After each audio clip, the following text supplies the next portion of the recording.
Welcome to CROD-Cast. I'm excited to announce the latest episode of the podcast. We did not do an interview format this time. What we did was a round table discussion. Full transparency here. It was filmed in October of last year, so it's been a few months. But, you know, for the most part, nothing's changed. I've got a group of pretty important people in the construction industry in Ontario in this episode, and I'm pretty excited to tell you who they are. They're friends of mine, and they're they don't need an introduction, but here they are. I've got Matt Stainton. He's the president of SG Constructors, formerly of PCL. I've got Romeo Milano. He's founding partner and principal at Safe Tech Environmental Limited, and he's also the chair of the Ontario Construction Association. The Council of Ontario Construction Association, sorry.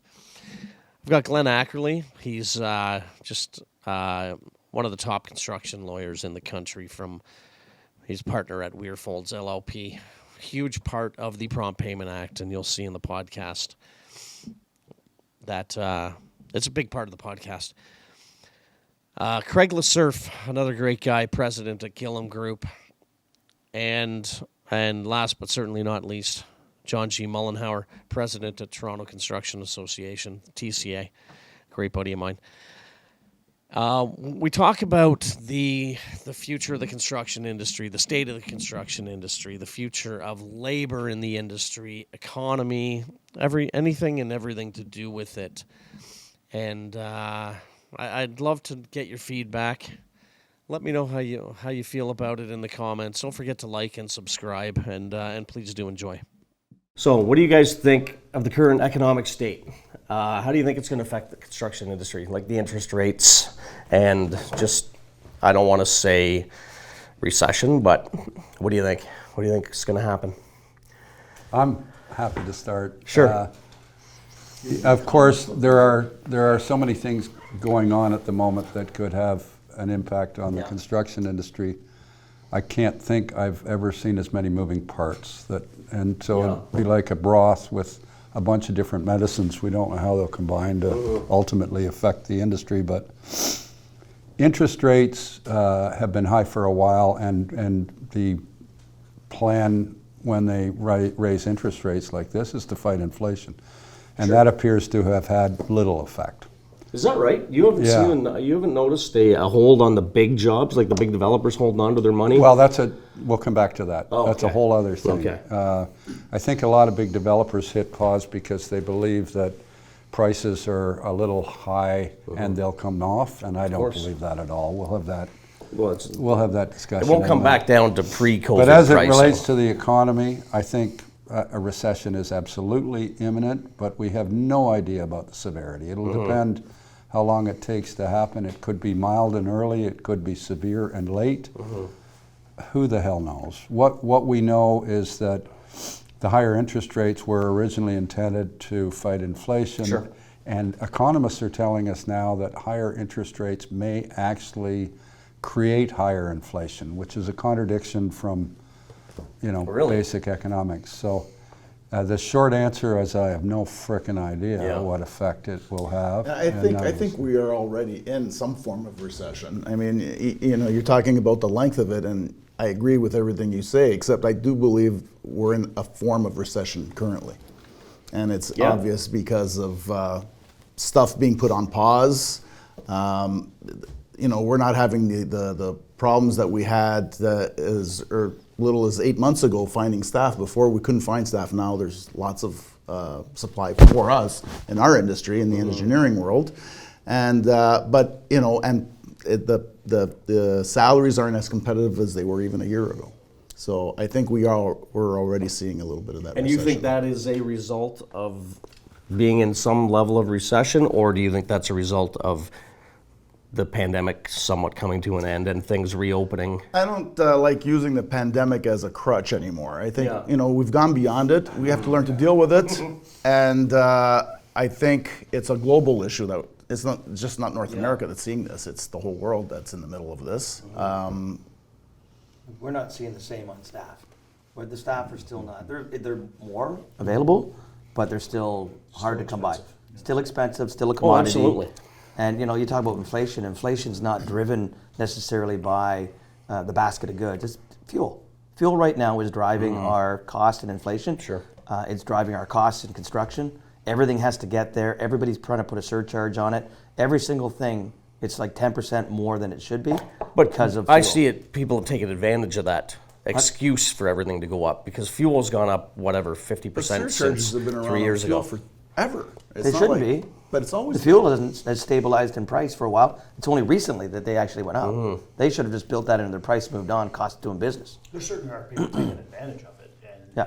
you look at some of the surcharges, and then when you actually work out the math on what the distance is, we had a $48 surcharge for fuel. They're going 1.5 kilometers. Wow. That's a pretty inefficient vehicle, Yeah, if no you ask kidding. me. And it's supposed to be just the surcharge, Matt, but that's a whole different So they're not. Yeah. They're just say, hey, we can tack it on. People will buy into it. But if you still look at it, we're 40,000 skilled laborers short in Yes. Ontario today. It's not holding up work. Which is roughly half of Canada. Canada's about 82 to 85 Really? just at the moment. So, but that's just Ontario. It's not delaying projects, but what it's going to do is it's going to start to see competition between sectors and industries. Yes. You've got the energy industry that has a massive pipeline. IO's most recent report was 38 projects in pre-consultation or consultation at $35 billion. Wow.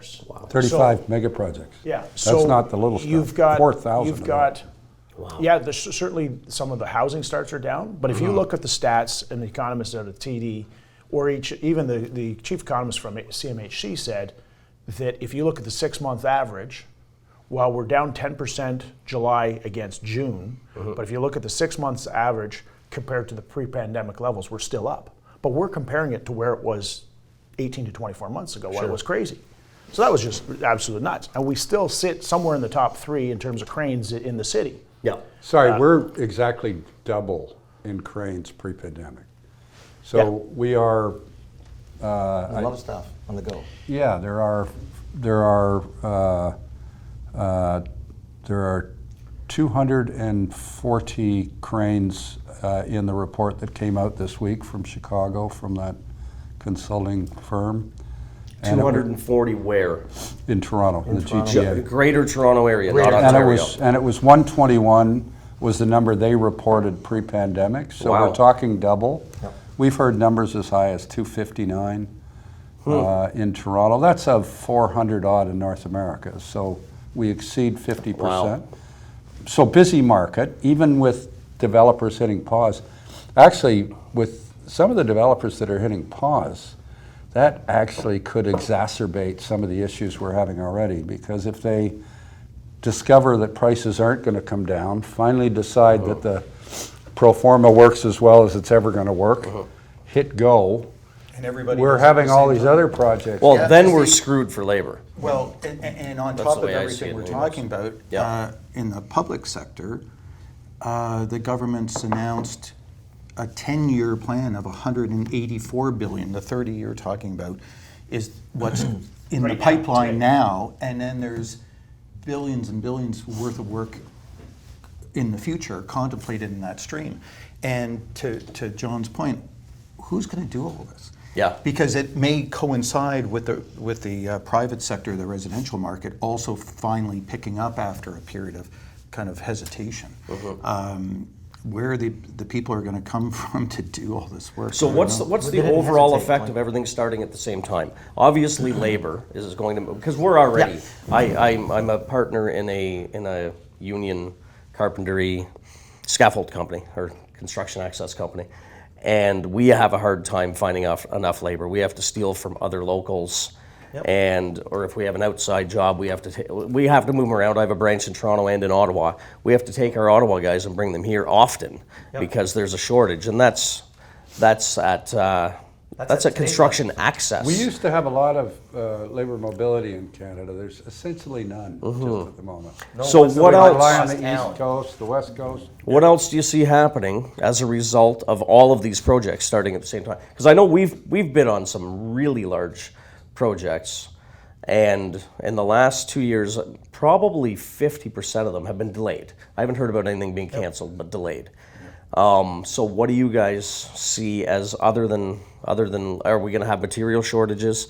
Are we going to have transportation shortage. Is that going to drive up prices even more? What do you think the effects are?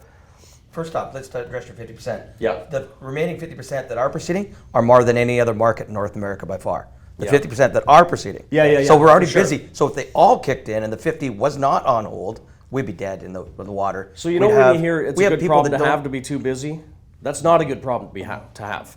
But IO has finally acknowledged in the most recent report Yeah. that their number one risk is releasing of projects and timing. Interesting. So they're starting to understand because they've talked to the major players Yeah. and understand that they can't launch 3 mega projects in one shot because you don't have enough excavators, you don't have enough wherewithal civil to guys. build it. So Yeah. they're getting smarter with that, but that's just their work. And then you've got to throw in. That's the IO work. That's I mean, not the. Let's talk not all about the regular commercial. Let's talk about the housing crisis. We had 1.1 million people come to Canada as immigrants last year. 600,000 came to Ontario. Probably somewhere in and around 450 to 500 land in the GTA. Yeah. And they have those same plans for the next 10 years. We're going to build a city the size of Toronto in the next 10 years.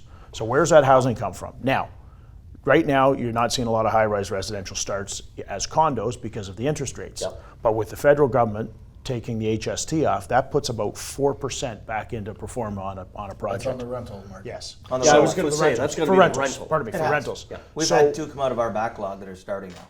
We're in the Just- same boat. They're saying, okay, because you can make rentals work when you have a 2% interest rate. You can't make them work at a 6% Yeah, because yeah, it kills the fair. IRR.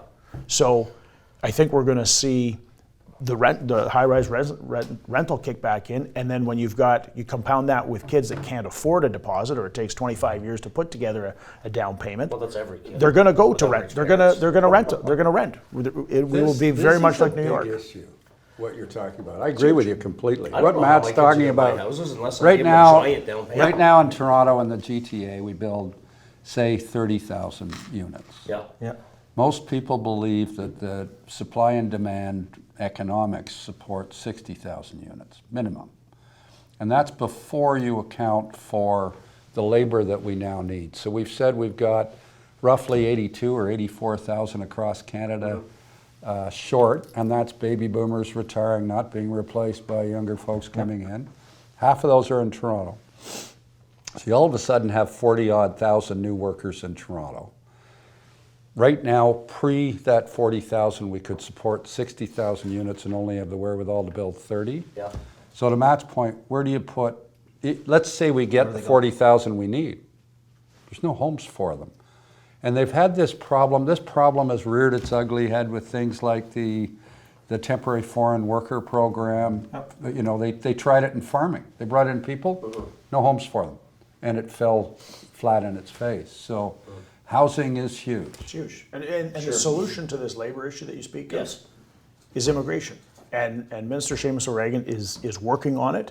But right now, if you're a doctor, you have an accelerated entrance. And you know what? Great. Now you get here, you don't have the equivalency. So you're a doctor that's working at Home Depot or working as a taxi Yes. driver. Yes. There's nothing wrong with those jobs, course but not. that's not what they're trained for. That's And they're accelerated because of their medical expertise. We need an accelerated system for those with skilled trades. And that doesn't exist today. And we need that because we're letting in, I don't want to say, the term it maybe isn't correct to say the wrong immigrants, but for our industry, Yes. we're not getting the correct people, that is, those that are Qualified to skilled. do the work. That is skilled skilled, aligned. skilled, Not skilled today. labor, not just general labor, Skill. with a skill. Yes. I mean, we are facing a crisis in the construction industry, and it's over quality. And the quality is driven by the workers, 100%. and the workers do not have the skills to finish the job. And then we all struggle in the entire industry on quality because the people that are doing the work are not necessarily qualified to do it. So that is. Sorry, go ahead, Glenn. Well, no, I was just going to say, and that, of course, has knock-on consequences down the road in terms of claims and delays in the construction, and going back and, you know, everything that's done wrong the first time has to be redone Yeah. a second time, and that pushes everything out. So the quality of the work that's being done, if it's not to the standard it needs to be in the first place, then that's a problem. And when you're bringing in unskilled people just because you need bodies to do the work, you're going to just exacerbate that problem. So you said something there that it made me think of a question here. I'm going to do a little poker in the fire here. Who pays for delays due to labor shortages? The big answer. Are you asking Glenn as I'm a saying, lawyer? I guess I'm asking literally and who. Normally he gets paid to answer that one. Can I It call a depends how friend? Glenn's acting.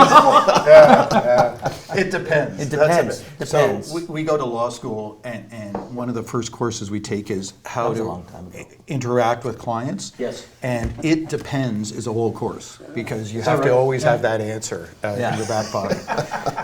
So I guess it depends if it's an overall shortage or if it's a specific GC. But I will labor say, shortage. if a contractor takes on a project, signs a contract to deliver by a date at a certain price, it's their problem whether they can come through Sure, or not. sure. And that's all. But ultimately, But to it avoid becomes court, the you buyer can't of just say it's their construction's problem, right? Eventually, Look what yeah. happened during COVID. yeah. You know, we had this pandemic, we had confusion about entitlement to extra money that occurred as a consequence of COVID. But on average, buyers of construction were pretty liberal when they treated Excuse me. that question with builders. Yep. And supported the notion that there were costs that could not reasonably have been anticipated, and they were helping them recover, whether the letter of the law in the contract supported that or not. Most But on contracts labor, did, so- but- yeah, but on labor shortage itself, holding up progress on the Yes. job, some contracts actually specifically say that one of the events that won't excuse performance is your inability to get source labor. Is that Because that's including a different from strike, strike. bargaining No, agreement? no. Okay. So if there's an actual strike, that's out of everyone's control. Okay.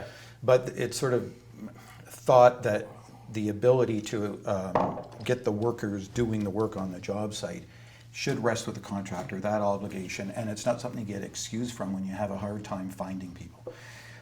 If that really becomes a problem, who knows, we may see in contractors saying, okay, I'll commit to the state provided that these conditions can be met, you know, in terms of So is that sourcing going the to be a labor. thing if all of this work starts getting let out at the same time? Are the general contractors going to look at the contracts and say, okay, you guys have put out billions and billions and billions of dollars worth of work. We're gonna mark up the contract here, saying no, I'm not responsible for labor, or is it your problem because you're taking on the job? It's a combination. Yeah, okay. It's going to be that, but it's also going to be, again, unfortunately, pricing. The way to get somebody to work on your job Yep. is to pay more than the other guy and steal them over so that you can provide the force to do your contract. Which But translates to do to the that end user- is end user, the inflation, shopper right? at the mall. And then it's, yeah. And, But and- there- and but the there core are- is also to get paid on time. Nothing like that's the key. Like, Well, we'll come back to that. We'll come back to That That's one a we're segue that one for we're later. gonna. Okay. It's a great segue, but it's too early. Oh, damn, That sorry. one we're all gonna be tired at the end of I that one. think, Chris, you know, as John says, buyers of construction were pretty liberal with their checkbooks during Yes. COVID. yeah. And I don't think, afford and not to. I don't think they necessarily needed to be, because I think there were too many contractors that use the term, and I hate this term, it is what it is. And it is, when I hear it is what it is, it might as well, I'm hearing, I don't give a shit. You need to think outside the box. You need to get creative. You need to, you know, we had a job tendered pre-COVID, started right in the midst of COVID, and it was a residential condo, and we turned the 4-story parking garage into effectively the next Home Depot. We had so much material down there, and but we got creative in our procurement, in our sourcing of materials, in our storage of materials, and we really didn't pay any premiums on the COVID impacts. But it was Ironically, because You paid it in was storage, doing you that paid it up for front, smaller members. and you stole the material that would have Yeah. been for somebody else, Yeah, and it but- caused a shortage. Well, but the point is, you have to get. Well, that's No, Matt, you it's a got it. free Yeah. economy. It's a free economy, But no. and you're good. As we face labor shortage, and this is not going away in the next. The way to make it go away in the short term is the right immigration. The way to do it in the long term. Well, that won't solve all. Is train is people. no one's That's a step in the right It's a step in the right direction, but the way to solve it in the long term is to promote our industry, to have So- people come to our industry. So let me just. I want more detail. The right immigration. I understand what you mean by skills. Skilled trade. So are we going to other countries and looking around for guys with a skill set and say you're a carpenter? Absolutely. But they're not permitted. They're not accelerated- permitted in- yeah. There's no accelerated entry for them. That's Okay. the issue. They We apply, need and a accelerated year entry. later they're in. Okay, so that two starts. things. Two things. One is we start looking for labor abroad. One of the issues is theoretically, first of all, if we use the temporary foreign worker program, it's not in sync with immigration. So these folks are coming, immigration is holding up getting them to work, Yeah. and did during COVID, and we thought that would end at as we came out of COVID. It hasn't. Second thing that's vitally important is we've got these people that are coming over, adding value, and if we bring them from the right places where the apprenticeship skills are roughly aligned, the programs, so for example, civil trades, Ireland comes to mind. Yep, A very sure, sure apprenticeship program. Are the unions involved in this? But if we get them, we can't keep them. Assisting in finding We're losing them. skilled labor? They're going home afterwards. Because it's temporary. Because it's temporary, and we have to find a way to keep these folks in Canada because Yep. the demand goes out decades. Well, how do you keep them if they don't have a house to live in? And if they can't afford to It's buy a house ever? complicated, but I'm saying that has to be an It's urgent going to be very, priority very to find a difficult way to to keep keep people them. when they start earning. Say they work. But They're a welder and they're making I have a $45 question. an hour Are on site. unions partners They can't buy a house. in this endeavor to help with bringing in the right immigrants? If you ask the unions, they'll say yes, they are partners. in this. Because I think Wink, it wink, seems nudge, Working collaboratively? on the No, surface it's, that they're more they a share the barrier frustration than the whole a industry has, partner. of course. No, I don't think they're a barrier. I mean, I can speak to Leona's efforts because I've done a bunch of work with They're them. doing a lot to help. They're putting a lot of their effort into lobbying the government to get Absolutely. this accelerated program in place. It's not hard to do. We have it for other occupations like doctors. Change the wording to skilled trades. I mean, Done. it'd be in their benefit But it's because like it'd be any more members, government. more fees, Yes, right? but It's in it's their like any benefit. government. They couldn't organize a 2-car parade. So But all of this, there's two big things that we have to sync with all of this. So we've been talking about labor, we need to get more people. Matt mentioned housing and how Yes. serious a problem that's becoming because in the event we get labor, we got nowhere to put. The other issue is, and this came up at one of our meetings the other day, it might have been Glenn even that brought it up, but we're seeing municipalities surrounding Toronto all roughly ask now in the coming years for double their infrastructure budget. Yeah. So we talk about the urgent need for infrastructure. In Canada, we're paying for decades of neglect and it's catch up, and I get all that. It isn't just about that. It's about the demand in Collingwood, where I spend a good deal of my time. Right. They had so many development proposals that were ready to hit go, and they suddenly discovered that they had given all their water away, their domestic water, to other municipalities because they thought they had a surplus, and they couldn't claw it back without paying a premium for it. So what do? They create a moratorium. Now these municipalities are trying to persuade councils that it's time to double the infrastructure spend, because without it, they can't support the development demand for new projects, which in turn are much needed because they create housing and all these other things. I was talking to a developer and the shortage in the area that really there's this huge demand for housing in was power. Having Yeah, the good infrastructure point. in place to provide the electricity that those homes needed. It just wasn't there. So again, it's back to your point that all these services, if it's sewer, water, They're all connected. Water, wastewater, all everything needs to be upgraded to accommodate all this growth in It's housing. obviously useless to build 60,000 houses a year if there's no infrastructure to support. In a field, you know, it The just, it's solution not to gonna the work. housing though is not single family homes. No.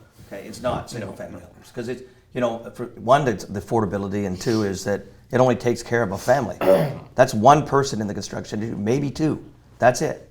You need to have multifamilies being built. We need to have them accessible, and you need to have people with the opportunity to buy into something in the long term. Everybody wants to dream to move to bigger, better things. You know, our current generation of kids, they all want to move into homes right out of from our house Oh, of course, yeah. into a home. I'm like, what? What about saving? What about, you know, I'm in a interest basement rates? apartment like I did. When I bought my first home, it was 12% interest. And I've Yeah. done it on 100%, zero down. I was at 19.5% interest. Was for a that while. 80, 81? And so Was that My 19 first house was 1981. Yeah, so that was 19%, yeah. when you talk about affordable I was housing, 5. Sorry, 7. I lied, I was 7.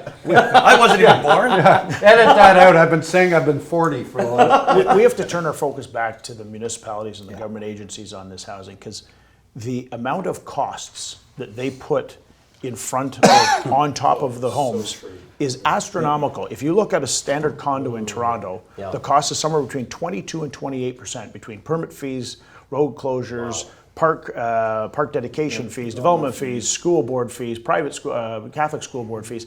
It's astronomical to understand where it is, and a lot of the times they don't realize it. Yeah, really. And they think that they're doing something. When Tory's government came in, they wanted to try and improve development in the city, and they were going to speed things up, and they put these massive levies on road closure and lane closure costs. Well, you just hurt the people you were trying to help. All the voters were in the high-rise condos. That's right. And so that cost, and the biggest problem that I see is a lot of the politicians have turned the word developer into a bad term. Sure. Yeah, I was at a town hall meeting in Oakville the other night, and I made a comment to the audience, and I said, every one of you, short of being a general contractor, probably live in a home that a developer built. Yeah. So you owe that to that developer. So stop talking about the developer as the big bad developer. The developer has a set profit margin that they have to make for the banks to lend them the money. If they make more, then the development down the street sells for a couple bucks less and they don't make the sale. There's not this massive margin that's there. Yeah. So we need to look at how do we reduce the costs. The construction costs are largely fixed. The land costs are largely fixed. It's the municipalities that have to look at it. We put hoarding, spent $117,000 on public art on hoarding that we threw in the garbage within 7 months. Wow. And that same councillor is a real proponent of feeding the homeless. And I said to the councillor, how much food would $117,000 put forth on the table at some of these food banks? To which the councillor had no response. But I think there are too many people within the government that don't understand the impact of their policies that they put forth. Well, the other policies, sorry, I was just going to say, it feeds into what you're saying. There's all these permit costs and approvals costs, but then the timing associated with all that, the studies, the reports, all of the work before you get that approval, the pre-approval submissions you've got to make that drag out for months and cost a fortune. The soil studies and everything that's required. And the list, I was looking at a list for one municipality, and there's 35 boxes you have to check of individual studies and reports. We're talking about traffic studies and everything else. All has to be in place, the whole package, in order for them to then process your application. Wow. So it just pushes, there's this demand need to get started, and shovels building this stuff. And many of these projects that could help relieve this problem will be many months, probably years away, because of all these conditions that have to be met, many of which you think, well, why is this project having to go through all that when the one right next door went through it a year ago and got approved? Now we got to start back at square one and do it all over again. There's no efficiency in that kind of There's process. actually some irony in all of this, because Matt talked about a municipality where if you aggregate all these additional costs it's basically a tax. They levy all kinds of shit onto the cost of the project. It's a soft cost that the developer has to bear. And they pass it And through the irony is, if these, and Matt's example was 28 to 30 something percent, so upwards of a third of your soft cost. If the developer were told that for an extra 10%, they could fast track that approvals process to a third of what it would normally be, they'd pay it in a second. The irony is, they're paying these massive premiums, these levies that are buried somewhere and people aren't even aware of how high they are when you aggregate them, but that's just slowing the process down. They're actually shooting themselves in the foot. They have to find a way to bring projects to market quicker, and that means they have to streamline the approvals process, and they can't just layer on. And then they get into these things where they contradict. Matt used an example in Toronto. So on the one hand, you've got all these new high-rise condo residents living in downtown Toronto. We have to, if you're a politician, cater to their needs, because that changes the dynamic in the city. Certainly, what was all commercial is now mostly residential in some of these areas. But they have to strike a balance between that and the things that add cost to construction and drive investors elsewhere. And in Toronto, you say, well, you can't make any noise before 7 or after 7. We're gonna fine you if you're generating noise or blocking traffic. You say, well, hold on, we're building a 90-story building here. Where do you want us to go? Wait. Can't The have- problem can't is have the both. neighbors don't want you to be building that there. And politicians they don't want you to be are noisy, not- and they're the ones that are complaining. They don't I went through understand this a lot when I striking was the with balance. Gillum, actually, doing a Yorkville Yeah. building. There was a neighbor there, and I don't want to get in specifics, ripping people apart. That's not what we're here about. But just to It's to early. add We to might it, do that, yeah, that's true. There was a neighbor there that was so angry that we were building a commercial building next to their residential building. He wanted nothing to do But it used to be a commercial building, but they're furious that this is happening. And I would watch this person every morning. They would stand on their balcony watching and if someone dropped their lunchbox, that's it. Calling the city. So you're fighting that. It is. And what's worse is not going to be more or less noise. It's just either going to be longer or That's right. shorter. That's right. Let's make it hard Yeah. and fast. Let's Pull off shorten the Band-Aid. time. Get it over Let's with. Get it over with. Bite Yeah. the bullet, and now it's done. Now you can enjoy your peace and quiet. That's right. But to think you're not going to have change is it's not going to happen. No. And I was going to say one more point on doing John. John said the right thing. Red tape. So it's not just the fees, Matt. It's also red tape.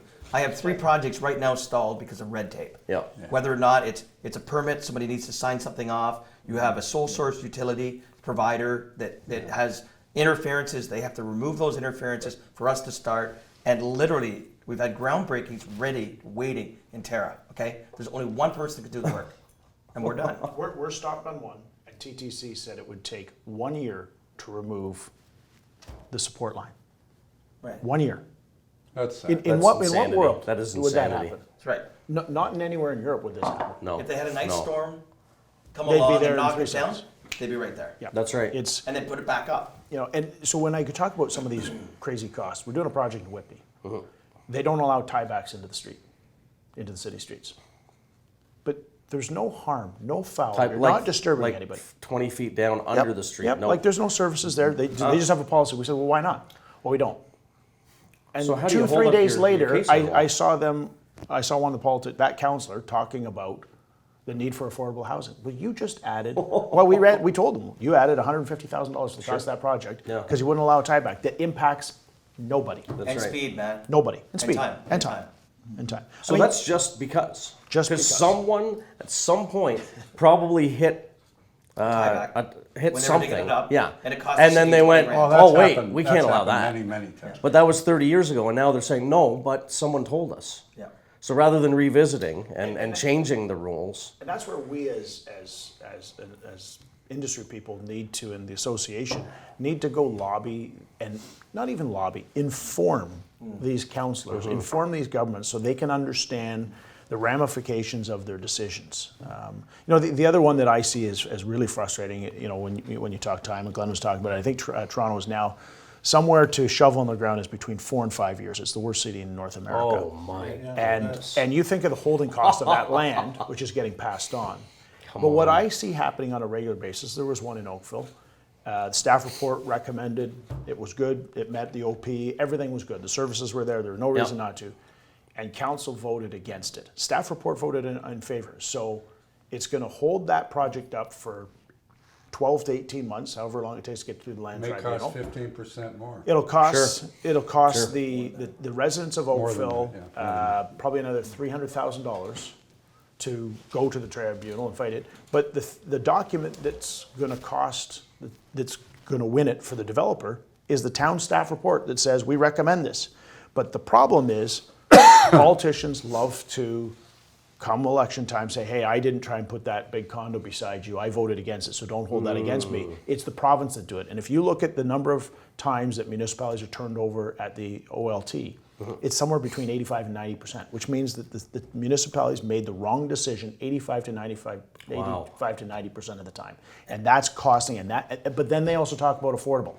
You just added cost to that project, which ultimately gets passed on to the buyer. And There- Matt, one more. Taxes.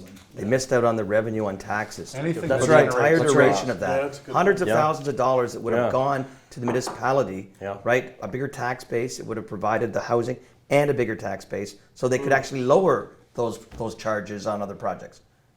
The one thing you never see at any level of government is an accountability for the costs that occur indirectly and they're soft costs, they're intangible in a lot of ways, that happen as a consequence of the slow approvals.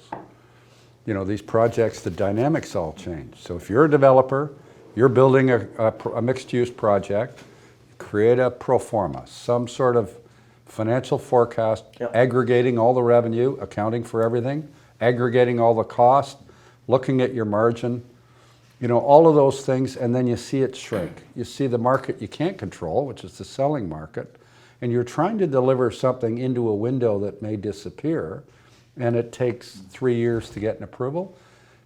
Politics is never going to change. We have to continue So to does that advocate, mean all of get this the isn't going to message. change? Well, until we start holding people accountable. But the problem is, how do nobody you do nobody that? wants to speak their mind. The three Nobody, levels- you have to be politically correct. Well, then we have to there's say the also right that, yeah. things, and somebody has to stand up and start calling people out. But there are very, very few people who have the courage to do that. Yeah. And that's the problem. And only when that changes will we start to see advances and speeding this up. It's one of the things, though, nonsense. I think will change that is, you know, we've talked about how all of these dynamics that are going on in the industry are connected. They're all connected. And it makes it very complicated, and more complicated than it's ever been in my lifetime to build a building. So you, A really long time. yeah, that's a long time. But in all the years I've been in construction, the conversation has always been about what's a reasonable risk to download from a buyer of construction onto a builder.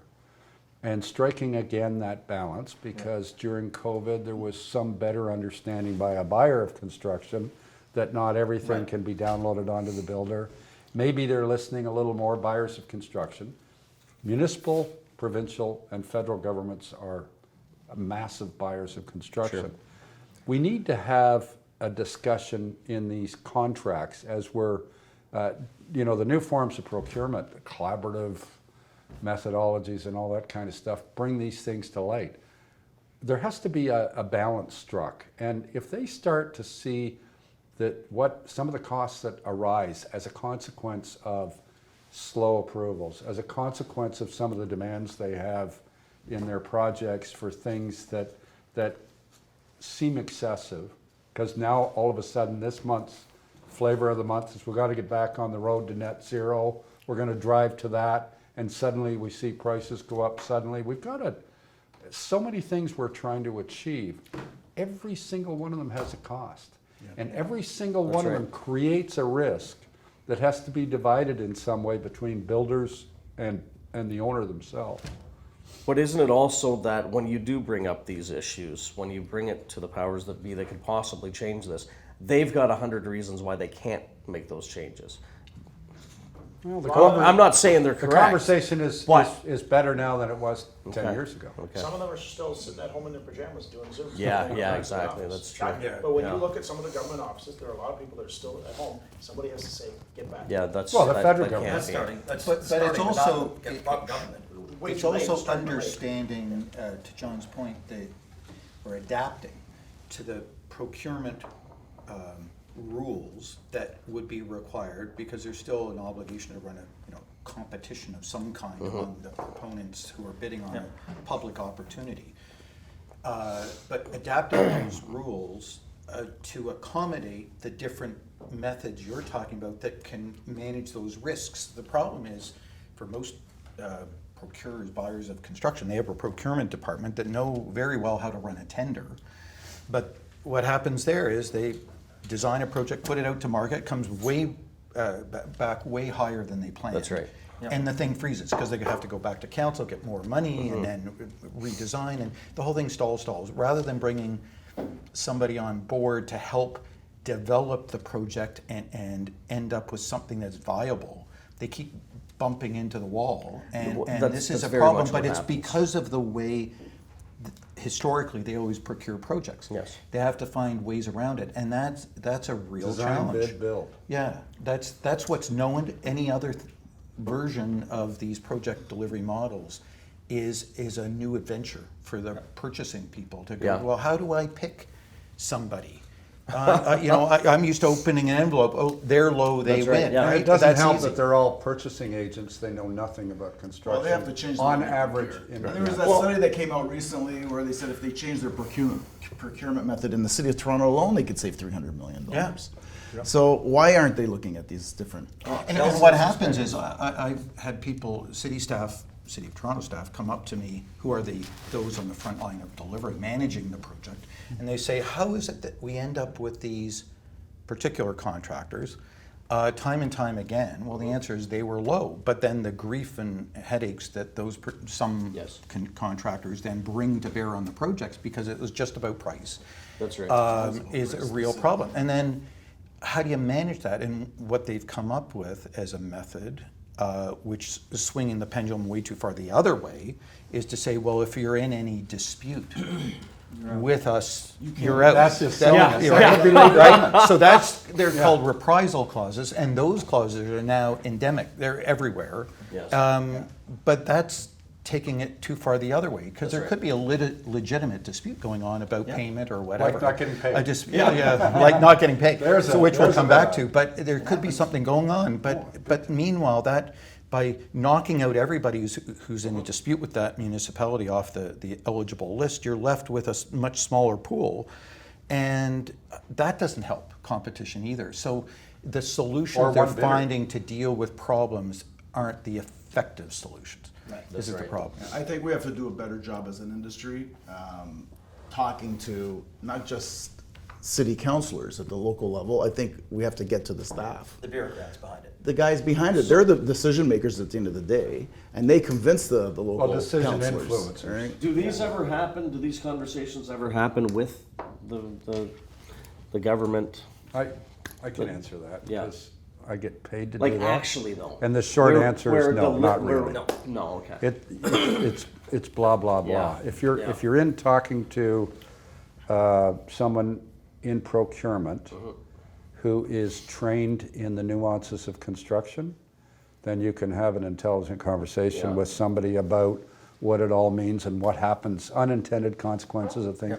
Yeah. If you go in and you're talking to somebody who comes from a purchasing background and has trouble distinguishing between the procurement process to acquire pencils and the procurement process in a design bid build model, then the conversation doesn't go very far. I beat my head against the wall. So. The other thing is, I'll call it a lowest common denominator thing. So, having been on the inside of this exercise, contracts are often drafted based on the past worst experience they had. Sure. Right? Yeah. So they'll put in these owners will put in clauses that you totally understand once you hear the backstory of some experience they had with a poor contractor who delayed things or whatever.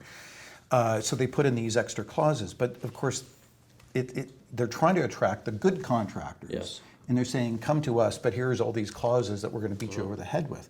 But the beating came from the experience they had. It's like the Tax Act keeps changing because of all the tax avoiders, not the people who follow the rules and pay their taxes. It's designed for everybody else. And so every time you close a loophole and create a more onerous or stringent provision, that makes your opportunity unattractive to the people you're trying to attract. And so more it's this expensive. spiral. And And more more expensive. And more expensive. 53 pages of supplementary general conditions. I had one the other day, I saw it, 73 pages of supplementary general conditions. And I just said, I could go thank through you, and explain goodbye. every On one a of those clauses, why it's 28-page there and draft what it's con- On a not. 28-page contract. right? So what I want to do, that was item number 1 on the list. That's the first of 10? We're gonna be here till Saturday. I have an and appointment I'm Saturday enjoying this. morning, Don't get me wrong. Thursday. That wasn't a knock. It was more of a joke. But what I want to do, I've had about 13 segues pass me by. And I'm like, ah. So I want to get back to not the first item, but I want to discuss the issues with labor. And this is somewhat self-serving. I own a company that provides union labor and construction access, as we discussed, but also I come from the GC side. I was a superintendent. This man hired me at PCL, and I worked for Gillum and the blue and white guys. Anyways, there's throughout my years, I've seen a horrible change in the new guy. And when I say the new guy, the kid out of school, or it started actually when I was with one of the big general contractors. I started seeing the kid fresh out of school. I was a superintendent, making a decent living, working my ass off. I worked nonstop. I mean, that's how I grew up. I was working 100 hours a week to figure out how to do this, to figure out construction. And I had kids out of school with these fucking rings on their finger, and they, when do I get your job? You've been here 3 weeks. I've been doing this 25 years. What? There's no earning your stripes anymore from what I see, for the most part. Yeah. I think that's a huge problem with the management side of things coming up, and also the labor side. How do we get kids to want to hold tools in their hands? I had an idea, and it may come up in this show at some, not this episode, but in the future. What I want to do, and it might sound silly, but Romeo and I talked about this when we did the one-on-one interview at the trade show last year. I think what I want to do is I want to go around to the big job sites, talk to the foreman and say, show me your truck, tell me about your cottage. We have to make this a monetary thing possibly to show these kids that you want to work in a bank, not a banker. You want to work in a bank because you think it's easy and you're going to make, whatever, 60 grand a year.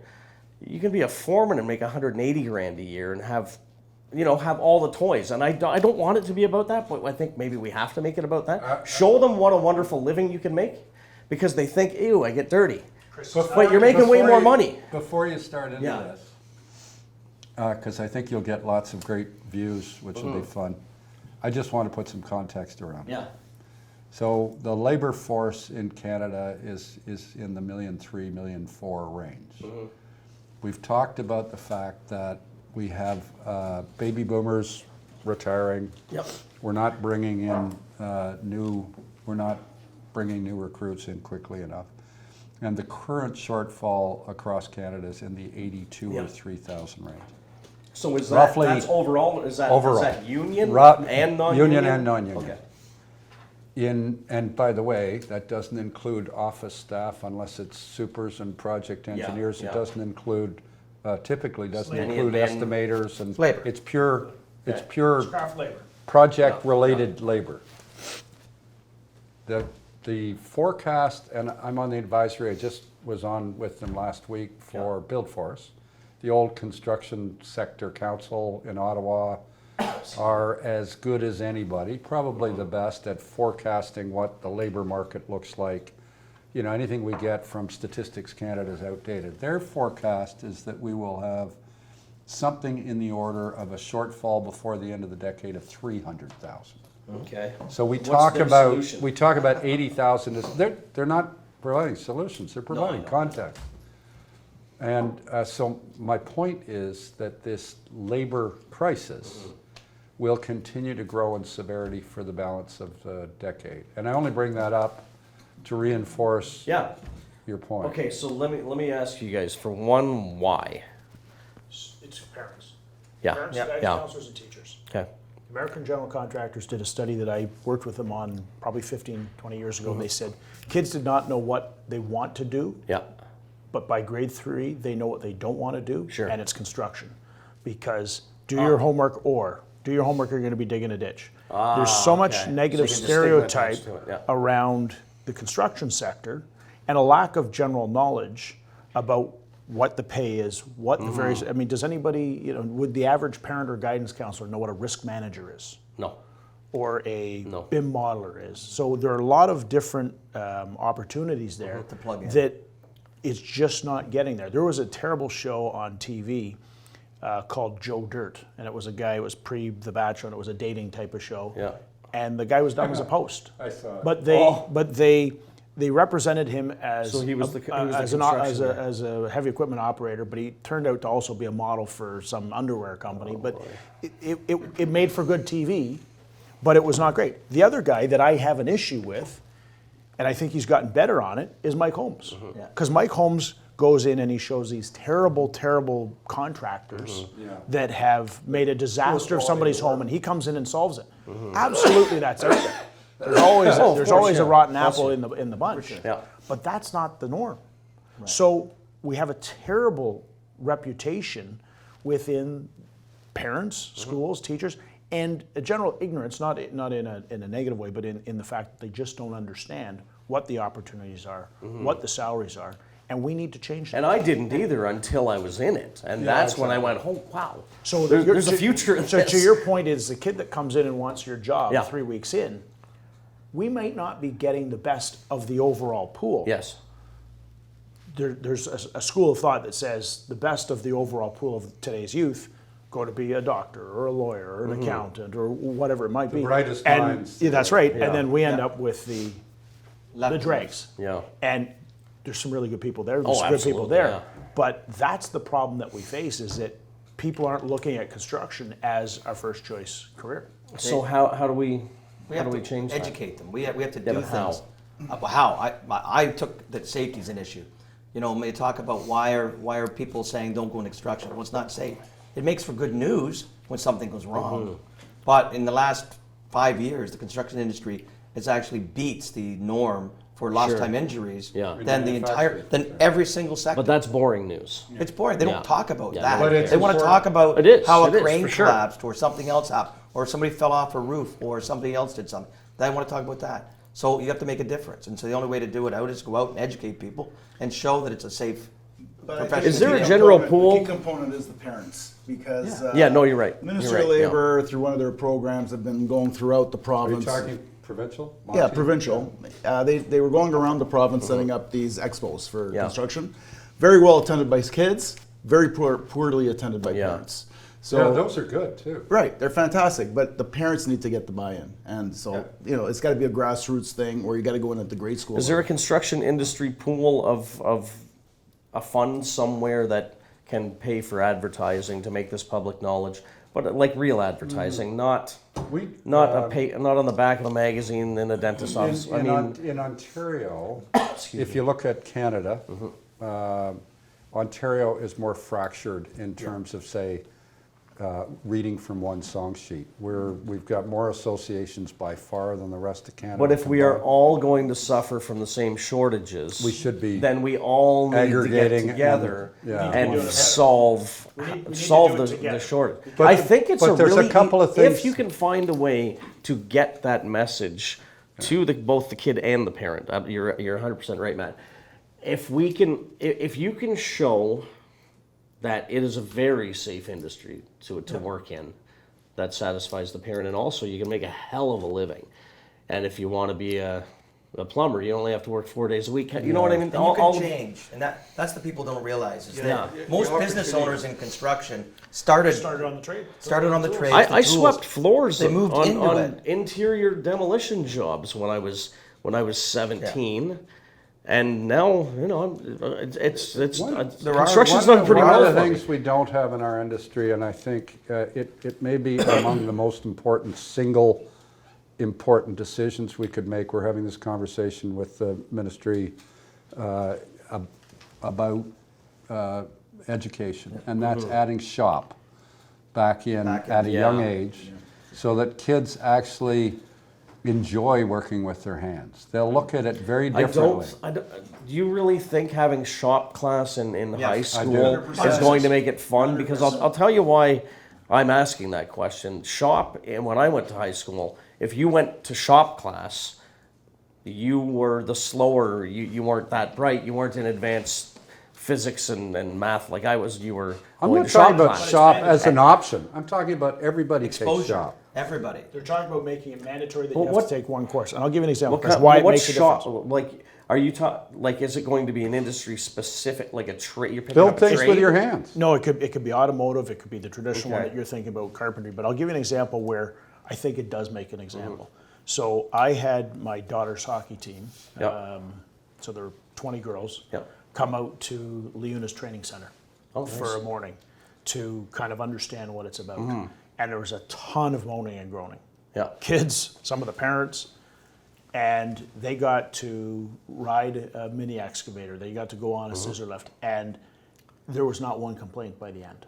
Wow. And 3 of them are now considering the opportunity. Beautiful. But they didn't know about it. They didn't Yeah. understand it. Yeah. So that's where, putting shop back in gives a little bit of exposure so people can say, hey, maybe this is something I like. Okay, so let me. I want to understand. Okay, so again, when shop class to me, you went in and you used a lathe and you made a candlestick and you went home. It Didn't has to teach me a evolve like goddamn thing everything, about right? construction. It taught me how to make a candlestick on a lathe, which I'm never going to do again. But they're getting What better. you need to what school was missing when I went to school was the life experience and the information about the future. It was 2 + 2 is 4. Didn't tell me about credit, how to balance a checkbook or anything like that. So yeah, I get the fundamentals of math and science and a couple of words in French, but I don't know a goddamn thing about making a living.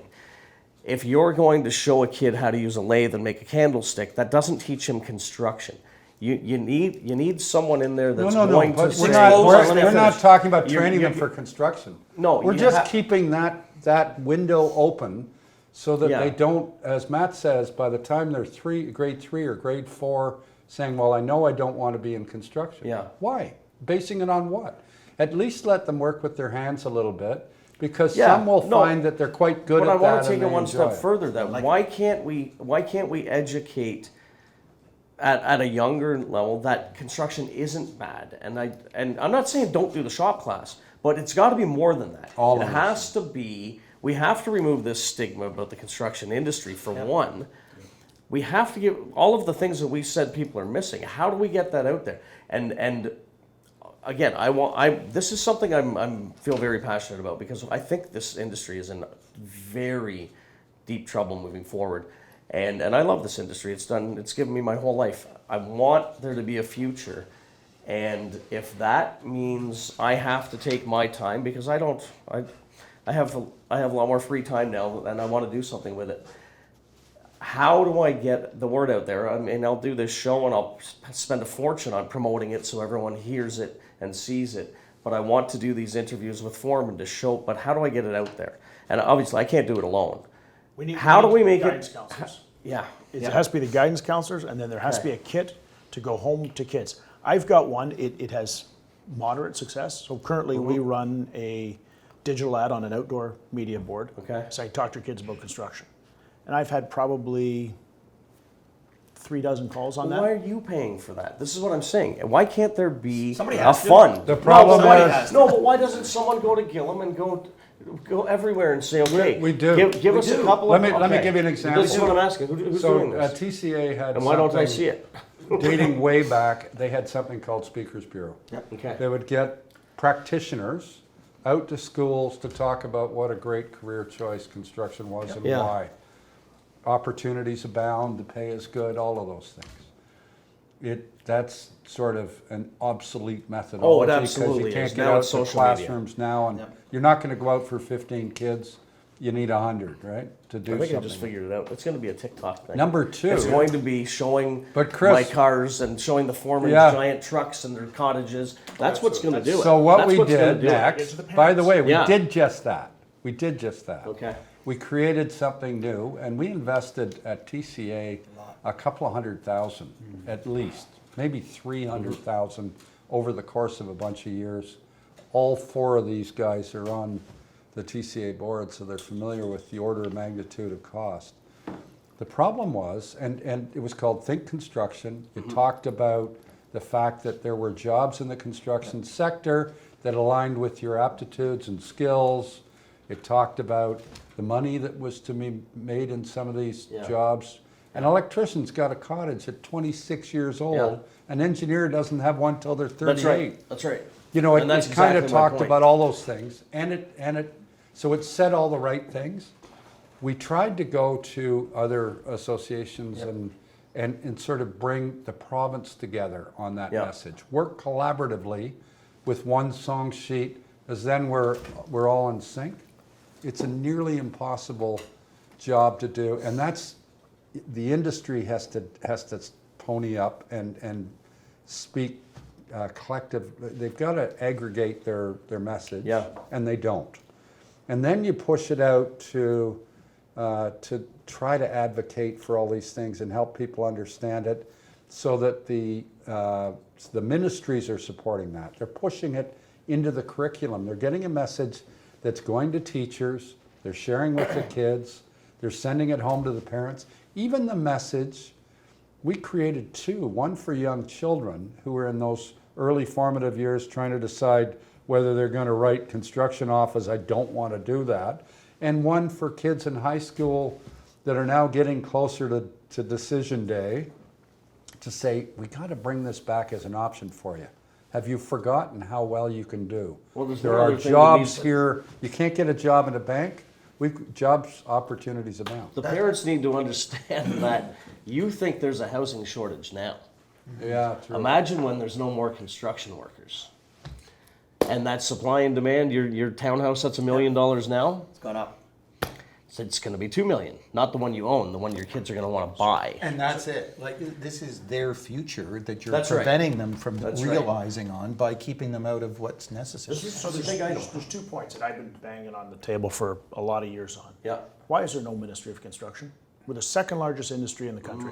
There's a yeah. Ministry of Health, there's a Ministry of Yeah, Travel that's and a good Tourism. point, yeah. Why is there no Ministry of Construction? There's a Ministry of Labor, but that's not construction. Nearly why is 7% of our GDP. federally why is and there no Ministry of provincially. Construction? And Here's the double other one. that with design. Here's the other one that, and it's a real shame that Monty left his post because he was doing great things for our industry. Yep. As Romeo said, he was promoting it. He was getting into schools. Yeah. He's getting kids into it. And so one of the initiatives I was working with him on, and I gave him all the write-up. So take your kids to work day. Yeah. You can't take them to You a can't construction do site. construction. But here's Unless the thing. we delineate a fence area. like- But so Stand there. So- That's right. So I had this conversation with him, and I gave him the wording from the Industrial Green Book. Industrial is potentially as or more dangerous than construction, I think. Oh, absolutely. So, you know, there is wording that says you can have somebody 12 and older with supervision and a guided Oh, really? tour. So I It's gave them the 16 wording. It's 16 16, so you can't take your grade 9 kids. So parents that are proud of what they do Yeah. cannot show that to their kids. So we were down this path, and unfortunately he's left the ministry, so we're trying to pick it up now, but it's you know, we've gone back 3 or 4 steps. But we need to get that back in place right away. That should be one of our first I priorities. absolutely agree with that. Because it can be done. It's done Yeah. on other sectors Yeah. that are potentially more dangerous. Construction's not dangerous if it's done right. That's right. Whatever we just talked about is all fixing the future. It's still not going to help us in the next few years. The next few years has Yeah. to be the immigration. Has to be immigration for the Immigration's the short only term. way right now. Has to be kids for the long Unless term. they're graduating this year, getting into the trades, it's still a 4-year apprenticeship Yeah. before they're actually graduated as a journeyman. Now here's a topic that In gets a most little professions. dicey most. when we talk about, you know, the immigration of people to our country. There are I'm going to generalize, probably not appropriate, but there are you know, people that come to this country from certain areas, and they believe doctor, lawyer, Yes. and they're pushing their kids to that. So I mean, go back 50 years. The Italians to be a stonemason or to be a plaster was what today you know you were it was today is a doctor or lawyer here, but that doesn't exist anymore. So that level of pride around our industry doesn't exist anymore in almost any nationality or country. It's very it doesn't true. happen, and we It's need to bring that interesting, back. you mentioned pride. I think we underestimate the importance of pride. You go to a place like some countries in the world, Any European country. any European you know the country, stonemason. these guys His go name is nuts. there. They're He's so immortal. excited about their building. North America, you don't know who the guy is. Yeah, you're Come right. on, are you kidding? You walk down the street in any big city in Europe, and you're talking about who the architect was, what unique things about the building. We walk down Bay Street, nobody knows shit about who built what or why. We need to develop. We have a spectacular city in Toronto. Yeah, we do. We're the fastest growing high-rise center in the Western Hemisphere.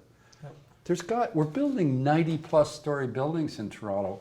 We need to get people really excited. We need television shows, This is unlike what I'm what saying. Mike This is what I'm Holmes saying. does. I think I'm gonna Just start pride, on the positive side. amazing projects. On social media. But part of it that you've touched on, John, and certainly been personally a part, even though I'm you know, not with a tool in my hand as a lawyer, I'm part of the industry, you know, playing a role. But I can look at projects and say, I know about this one, I was involved in this one, I was involved in that, know the backstory, understand it, and take pride in the Yes. in a similar way to those who actually put it in the drywall or whatever. Oh, absolutely. But for me, it's been a big part of it, and I think, you know, John, you've hit on something that instilling that sense that, unlike so many other jobs, working in a bank or the kinds of things we've been talking about, this is a job you can stand back, you know, in the room here and see the results and take pride in, I had a role to play in it. Let me tell you one quick thing, and then it's directly related to that. When my daughter was, I think she was probably 3 or 4, I took her up to the CN Tower. And this was a proud moment. And it was pretty early in my construction. And as we're going around, I said, see that building there? I worked on that building. I restored this building.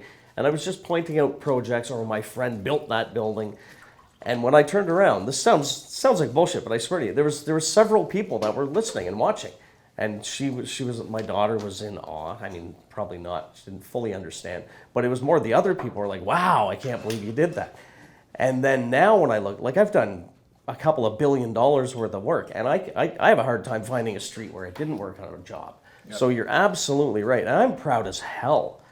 And that structure, by the way, there's a book written about it. Craig might remember this, but we at Mollenhauer actually hired Jack White and the team that built the CN Tower. Most of the folks, and the team from Anglo Norcross that built City Hall when that was the coolest building in the city. I do the same with my Huge pride I in said, these. you know who built that? The problem is they just keep saying PCL now. Kind of backfired a little bit. Nice. Okay, guys, I think we have to, let's see what else we have. I don't know that we want to get into the election right now. Wow. So we talked about labor. We talked about how we get kids in the industry. So there's another light little subject I want to talk about, and this I've got a little bit of history in as the GC, or I'm working for a GC, and as a subcontractor company owner, and this one is incredibly painful, and we all know what we're leading up to, the Prompt Payment Act. How do I get paid? Because there is no way to get paid in this province. It starts with this bullshit Prompt Payment Act. I don't mind calling it bullshit because it is. I can't lien any company. If I lien any GC in this city, I have companies that owe us over $1 million. I know that's tiny when it comes to the GC side, but as a subcontractor, I have 100 clients. We're owed millions of dollars for 120, 150. I haven't been paid yet. I don't care. I don't care if you've been paid. I paid the labor already. My cost, I have hard costs, I have labor costs.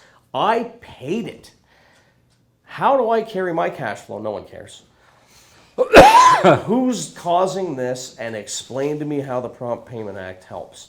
Because it still comes down to, if I lien, that's my last project I ever worked for that company, whether it's a construction manager, a GC, developer. You lien, you're done. We all know that. Unless it's America where you have the automatic, the pre-lien. We're never going to have that here. How do I get paid? Can I do context before we start? Because Absolutely. this is going to be fun. We're going to Yes. get lots of it. First of all, because we have Glenn Ackerley here, he Yes. was on the advisory. He's driving this reform I know. to update the act after 5 years. And that's why I'm being so firm about it. And so he probably knows more than anybody I know, other than I know nothing. about the act I know nothing itself about it. I and just the know it doesn't work. legislation.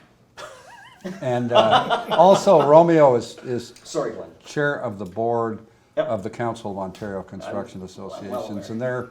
and they're lobbying like crazy. I was part of that Yep. with them on getting this reform done now, sooner than later, by the end of 2024. So, but the one thing that as the oldest person in the room, I can tell you that I was in the workforce in 1983 when we passed the Lien Act legislation. Okay. Before 1983, there was not an affordable recourse for anybody adding value to a home or a building to have an affordable way to protect themselves to get paid. Okay. And when that legislation, that reform happened, it took 20 years to create. not unlike the 20 years it took to get this current round of, when we passed this new act in 2017 December, basically Yes. 5 years ago now, 12th I think, when it was Royal Coming on Assent. 6 now. 6. Yeah. We had been 35 years under the Lean Act legislation. And even when that act was passed, it took a while to come into force. It was July and then October of 2018, I think, when they came in. So don't expect the world to suddenly change the minute you create Well, new I legislation. don't expect that. First at of all, everything you're working on was probably grandfathered or procured and therefore doesn't fall under the regime of the new act. But, No, and, but and the still, other it's- thing is we're constructors. We ignore everything. That's our nature until we get it in the ear. Until we find out we got to pay for demobilization, remobilization, we've got interest costs, legal costs. The amount of money we theoretically would have to bear for ignoring it and saying, I don't care that it's the law, I'm not paying. Sooner or later, there will be No, but cases. who's enforcing it? If I'm not, But that's the this point. is what I You want to just hit on explain. it. There's a lot said about the system and it doesn't work and all of this. It doesn't work because, as you just said, nobody's enforcing it because they're too fucking scared to No, enforce but it. who's supposed to enforce it? Is it the It's person the not getting person paid? not getting paid. If I'm not Well, getting why wouldn't I be paid- scared if I'm never going to work again? So that's not No, but being this is the- scared. That's the people making the threats. So the well, And it's an But unwritten if you're- threat or if an you're- unspoken if threat, you're but it's a not- threat nonetheless. You know it's there. Yeah. yeah, which is fine. But if you're going to react to that threat and said, well, I better not enforce my legal rights that they're the law of Ontario, they're written right in the statute, which Have is you ever new. leaned Just to be, Yes. yeah. Clients that I never wanted to work for if you again. lean us, we'll never give you another job? Yes. You just had to make the business decision. I And this is can't the afford problem. not to. But it's every single client, John. Very well. I have a couple of clients that pay day 37 or something, and that's just because that's what they do. Almost no one does that, and So- maybe people don't like me to say that, but that is the reality of this industry. Cash flow is next to impossible, Right. Because So with I all am that labor being the heavy case- and hard cost heavy. And listen, and we're then you gotta managing, and hold- don't then get you me gotta hold wrong. back. Yeah, exactly. You Don't get me wrong. We're doing really just need to hear fine. Glenn out. Yeah, I Because know, this I- took 18 months But I after need- 20 years of I lobbying. just So, want- but the problem Okay, go that ahead. you're describing was the problem that led to the big push, and Yes. unlike every state in the U.S. almost, most states, Canada, no province in Canada had this legislation. Mm-hmm. Ontario was the first. 43 states, I think, right? Yeah. So we imported from elsewhere in the world Yes. the notion of having in a statute timing for payment Yes. set out as the law. Yes. Okay. And Matt's shaking his head, well, it doesn't work. That's because you can have a law, like a speed limit. Yes. And if everybody just ignores it, people, what's the point of the speed That's limit? right. That's backwards. The point is, why is nobody enforcing the payment rules? Well, there is an enforcement process. It was also brought in. At the same time, the rules were brought in, the enforcement process, Yeah. the lien process was already there, and Yes, it's yes. continued, right? And if you don't want to exercise a lien, then whose fault is that, right? If you don't want to actually Well- push back because you're worried you'll never work again, then you don't blame the law, you blame the person you're working for. Why you're working for somebody who doesn't pay you is the question, right? Because that's the industry It's the change. standard. I understand. It's the change. And has been It's the change. for It's not- quite a it number of is, years. John. I agree. So- I'm a builder. So I back get it. to the enforcement process that accompanied the prompt payment rules is a new thing too that they've had in the UK for 25 years and so on. This adjudication process, and the idea there was to get a very quick, like 30-day, Yeah. quick decision on payment that's been disputed or been delayed. It's supposed to be paid within 4 weeks, the initial payment, 28 days. If it's not done, then you're supposed to go off and enforce that rule against the person who's not paying. Yes. And you could very quickly get a decision that they orders them to pay, like a court order. That's the adjudicator, right? That's the Have you adjudicator. looked at who the adjudicators are? You know the saying, those who can do and those who can't teach? I'm changing that to those who can do and those who can't adjudicate. Right. Because look at who that group is. But It's not I'm great. talking about the process, the Well, I law would is say don't structured. totally whitewash it, but yeah. But I can tell you, No, if no, you're an 100%, but- MD contractor, Yeah. and the owner's not paying you, you could go, any of these adjudicators you're commenting Yeah. on, would still order you to pay, order the owner to pay. Yes, So- 100%. So the process is there. I- The fact when that I people said aren't bullshit taking act, use. the act is not bullshit. It's just impossible to enforce. I shouldn't have. Yeah. And the, I the- accept. the I idea accept that. is there, and it's a great idea. In theory, it's a fantastic idea. It's the but the de- reality is, it comes down to relationships. Yes, And I again, agree it with doesn't matter to me anymore because it's been enough years that I still get a certain amount of money every month. It's just 4 months ago money, so it doesn't really matter. But it is incredibly difficult to build a business in this And I don't province. disagree, To start it but I off. just want us all to be clear that when you're complaining about the process in place, Yes. it's not that. It's the fact nobody's Well, enforcing it's- that because the market has not changed. The lawyers- Yes. The Well, relationships why have will not it- changed. why Owners will are it still change? not paying until It somebody starts at the top stands with the up. owner of the property Right. is Actually, the it goes one that's above not that. paying. I'm going to say it goes above that. And The the, reason lender? it goes, yeah. So Kris works as a subcontractor for a general contractor or Yeah. construction manager who gets the money from the owner, who gets it from a bank or a lending institution. Yeah. The money doesn't often flow from the lending institution because they got to jump through 18 hoops and Sure, come up with new sure. excuses every month. I need this report. I need this. I need a stat deck for subs. I'm like, I'd Let's give you a talk about stat stat deck. decks. So they ask for stat decks all the way through, and they'll say, well, I'm not giving you your $1 million draw or your $2 million draw because of this. Okay, but I need it because it flows downhill.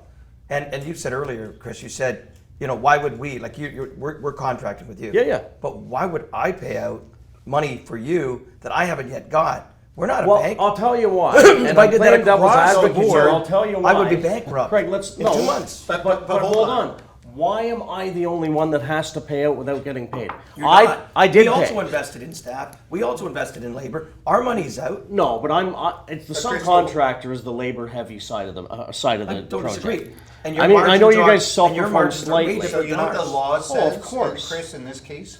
When Craig's not paying you because Craig hasn't been paid And by the owner? Gillum is a very good payer, by the way. I want to go on record saying This is a hypothetical. wonderful This is a point. hypothetical. So the reason, but when Craig says to you, "I am sorry, I haven't got the money from the owner," Yes. kind of sucks for you Yeah. because I'm not going to pay you Yeah. because I don't have the money. Why am I at the bank, right? But that's I'm not what the contract says. No, that's not what the law says. The Prompt Payment Act actually says he has to pay you. No, I understand that. Absolutely. No, he has to pay you unless, even if he hasn't got the money from the owner. Yeah.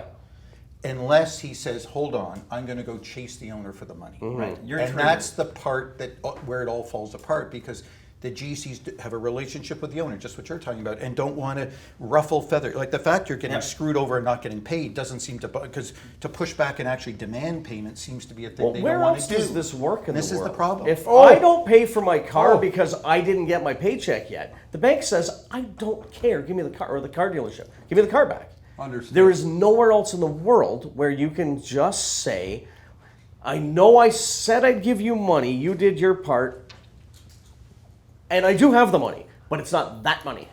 Right. It's not that money. This is what doesn't make sense we're to me. talking- And believe me, I understand finances. I know why, because you got to balance the project. I get it. Chris, But we're having this still, conversation. it's just It's pain early that isn't days. required, because if rather than all of the sub trades figuring out a way to survive without that, and eventually it becomes kind of it doesn't make a difference because you're still getting paid for some job. Why did the sub trades have to figure it out? Because if the payers figured it out how to start paying on time, then everyone would be happy. So Everyone above the people who do the work can be happy. So And I Matt will don't- have I a don't view know on this, why- I'm sure, but I can tell you some of the big public owners. Yes. Public owner, not the private sector developers Yeah. who pay whenever they want to pay and get around to it, despite what the law of Ontario says. Yes. And other provinces now. The public owners sat down in advance of October 1st, 2019 is when this came into effect. Contracts for after that date. They sat down in advance of that date, and I was part of these exercises, workshopped how to get payment turnaround times significantly improved. Getting rid of 17 sign-offs for one payment or whatever. So they could process it. So they could process more quickly. Did they get it down to 28 days? Maybe not, but they certainly worked very hard to minimize the amount of internal bureaucracy required to make that payment, because they knew the law of Ontario will be owners, when you get a payment, have to pay in 28 days. Do you believe that they are Here is the concerned problem. about that law? I'm asking you an honest question here. They Glenn. were- they because wanted if to no one's meet- enforcing it, I'm curious No, they- as to why Are you anyone talking would be public concerned. sector or with it. I'm talking about the public sector. Okay, so the the public public must sector stick- okay. is following Separate the them for a law, or moment. attempting to, at least, Okay. genuinely in good faith, trying to meet their statutory obligations. The private sector doesn't give a shit. That's right. So that's the problem. Because you and I had this discussion. The public sector is trying to, and it's really the only place that, in my mind, this thing works.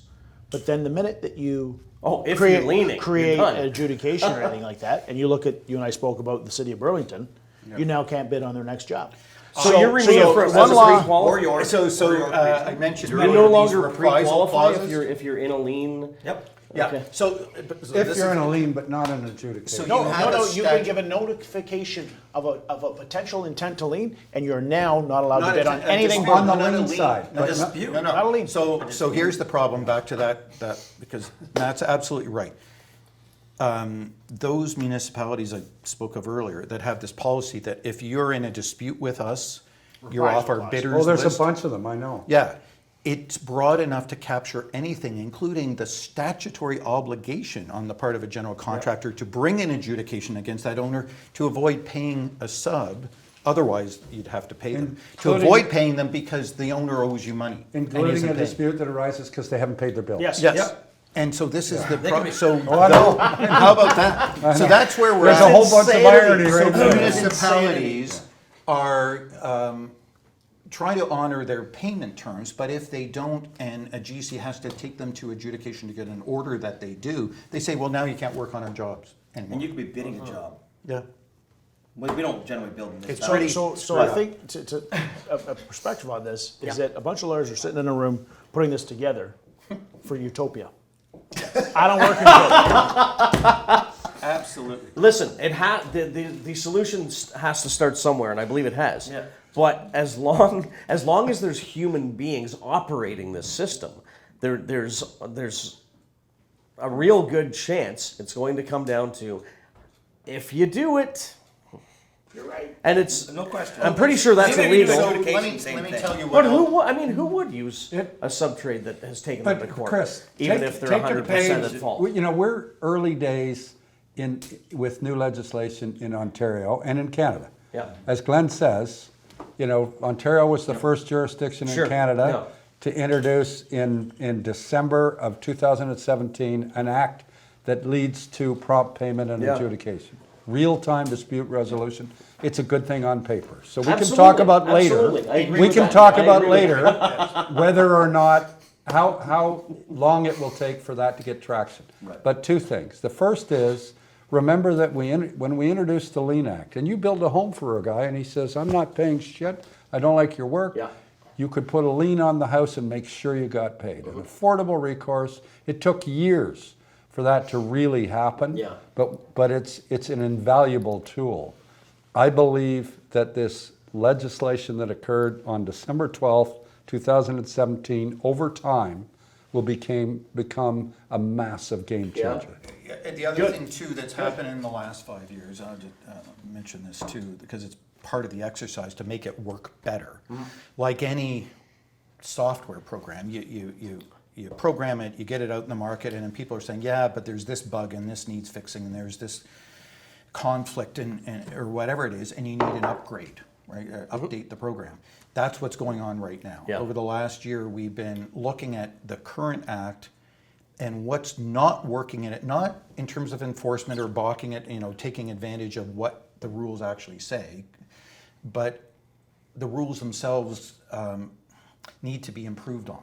And so there's an exercise going on right now that involves help put together a bunch of recommendations that are sitting with the government right now, today, to take that statute and improve it in various ways, including in prompt payment and Contractors involved adjudication. in all this, or that every industry group was involved in, every stakeholder, of 'em. from the Ontario General Contractors and the architects and COCA and everybody was involved in putting this together. Yeah, good. And is Mega it going to stakeholder. solve some of the enforcement concerns? Well, I don't want to, exercise my legal rights because somebody's going to screw me over if I do, and I will never work again. It doesn't solve that problem. If you're scared of enforcing your rights, well, then, you're stuck with being not paid. But right? that's where we. Now, I want to be but I'm very saying clear. And I'm going to look at the camera when I say this. We get paid.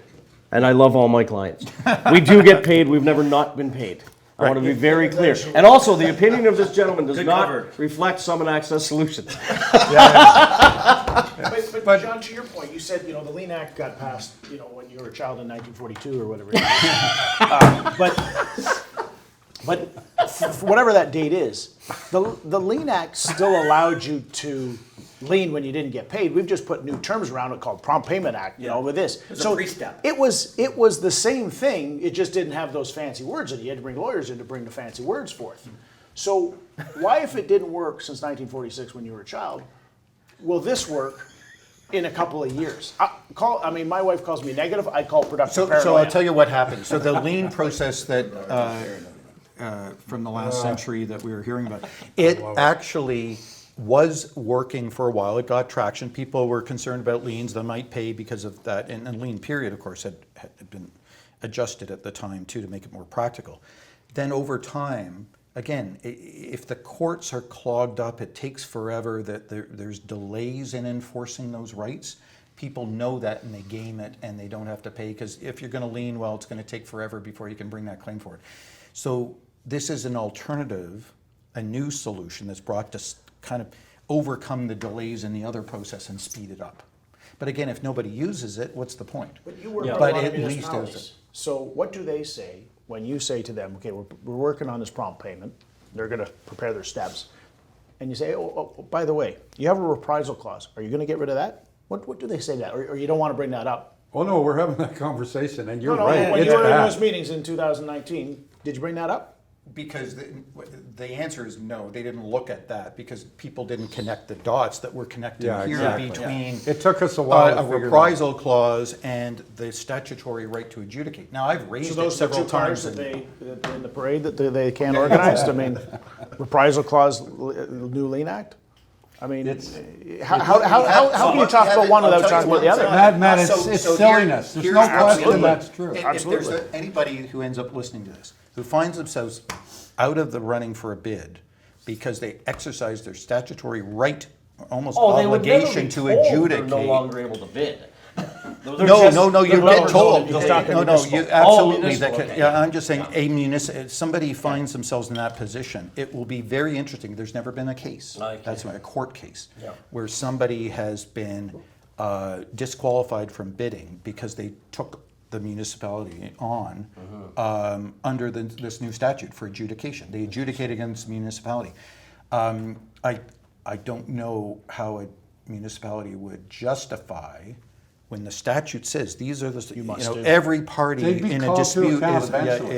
You know what they'd say? It depends. But went to that it's more course than just the reprisal clause, because what's happening, these supplemental general conditions are now adding layers in there and triggers that stop payment, i.e. proper invoice. I have seen 1.5 pages of requirements to make a proper invoice. That whole you section have is to. sick. It's worse it's because the problem is the statute on proper invoice. You're absolutely quite right, Craig. what's bad. The problem is the statute as it was drafted in terms of what's required to constitute a proper invoice that few starts basics. the legal obligations Yeah. ticking. No, it's worse because it was supposed to be a simple set of requirements. But they made them too complicated, and probably I bet there's not an invoice. I can say this with some confidence. actually proper. That is a proper invoice, the way the statute words what a proper invoice is. Nobody needs it. I'll give you one example. One of the requirements, and these are things that we're looking to have changed in the amendments, is the name, title, and phone number of the person that the you are to corporation. send the payment to. Think about that. Yeah. Okay. Yeah, it was- So when Summit sends a bill, tell me that you put Marge in accounting or Yeah. whatever, like her name, and she's the head accounts payable or whatever, or receivable. in that But you're case. required to. That's what the statute requires. So when you try to enforce the 28-day address payment for of the a check proper isn't good invoice. enough. Yeah. So when you try and enforce that 28-day requirement to pay on a proper invoice, the answer the owner gives, well, that's not a proper invoice. So the system breaks down. And those are the parts And that the Glenn time is and working on clock to hasn't tweak started. Sure. an act that's now 5 years old. But when we look at the act that was passed, first of all, it was passed in 2017, right before we had a pandemic. Yeah. Global pandemic. Add to that the fact that we had to take time to pull the trigger on this so that we could move to a new system. So it's only been. So we don't move until July for Well, the new, these are and then October October 2019. 19 for the actual prompt payment part. And then look at how they're connected. People that weren't getting paid were not getting paid for a couple of reasons. Number one, they just say, fuck you, I pay when I feel like it, and I'll pay when I get paid. Get paid, yeah. Attitude. Or two, because there was a dispute about what's actually owed. Almost always there was an underlying dispute related to the amount that was the entitlement amount. So at an absolute minimum, whether we're seeing prompt payment enforced or not, prompt payment itself, the notion of getting paid quickly, has given rise to this need to resolve disputes in real time, immediately, and have the decision be binding for the duration of the project, even if you later decide to appeal that in the court system.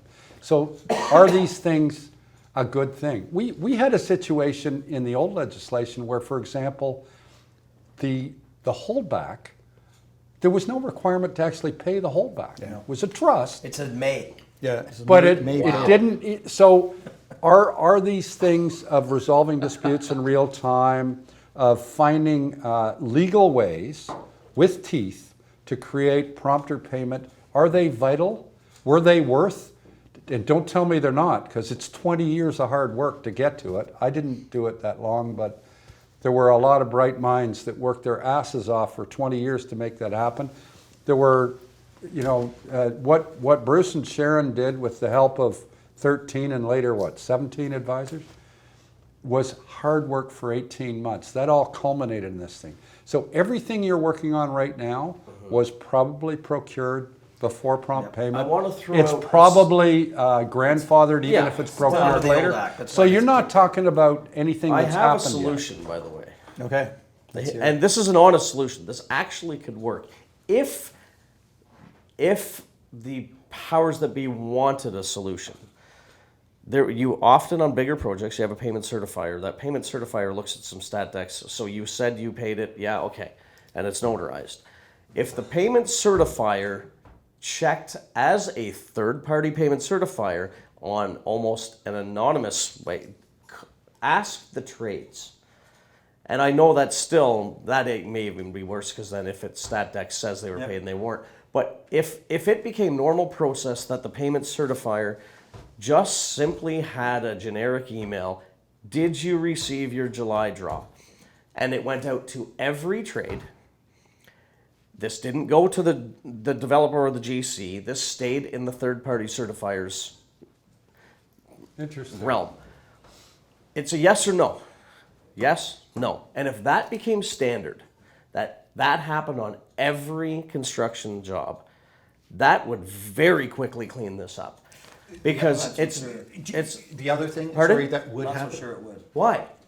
If I get an email saying, right did now- you get paid in July? Nobody It's would like, answer right yes now- or no. What happens Why? if somebody? Even if they answered yes, What it would happens be if a they don't qualified respond? yes. Now the whole chain, they do one draw release. promise They don't do you I'll individual draws. respond. No, I no, no. promise you. The money that flows goes in one check, one EFT. It's done.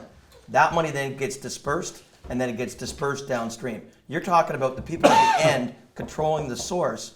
And No, one person in I don't that wanna chain, control the source. I your, wanna tell your, you if I your get paid or not. compadres on the other side is going to screw you up massively, because all those have to be done for that money to flow. So what That would would make work it in the different? I'll British tell you Master what would Builders make it system, different. the old Not here. quantities and unit rates. I'm not saying it has to be answered. I'm saying if you don't get paid, you have a third party that you can tell you didn't get paid without It's not a, but then. And I'm not, listen, no, it's not not a bad a polished idea. solution. It's a very raw solution. It's not a bad thought. And I know it's too big, it would never happen. But in theory, something like that could work. And then, one step further, and maybe Glenn can answer this, I don't know who would enforce this.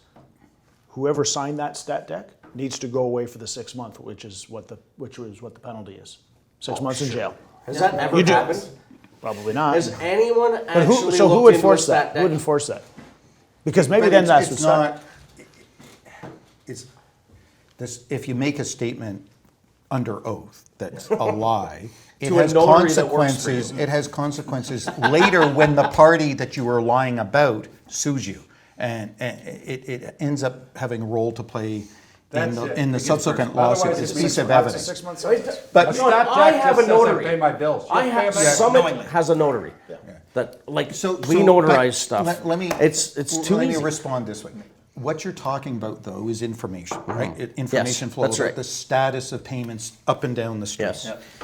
And one of the problems, one of many problems we've identified in terms of technical problems with the way the prompt payment rules were laid out, is there's things like, currently, a statutory obligation on a sub to pay a sub-sub within, because it's 28, 35, 42, Yes. 7-day cycles, within 42 days. Okay. Okay, of the date the GC has submitted the proper invoice into the owner. Okay, think about that. So I have to pay a sub to a sub, if I'm a sub, I have to pay that sub within 42 days of the date that the proper invoice went in, because the system imagines the owner has paid in 28 days and then 7 and 7. So let me get this No, no, straight. yeah. I'm not getting paid because my client hasn't been paid. But the law says I have to pay Unless. even though I haven't been paid. So two problems.